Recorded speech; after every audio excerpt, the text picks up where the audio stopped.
sot ni kanalong sitsa.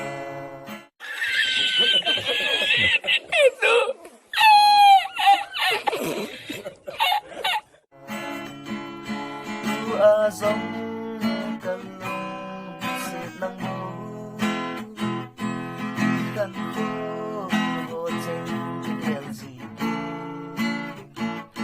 yung helihon kamansita ngayon sungatong solfang sulay sin tapasilong na nalansingin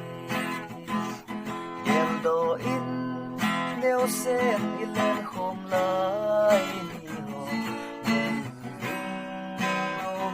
kami zo po. Oh my God! Wow!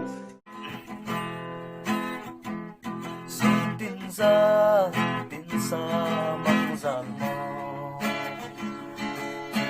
tu zailan ka oy singin babang lenin kasenggod semu kalaiban na din sungatsong son sa sulay sin tampasin pa nalangsingin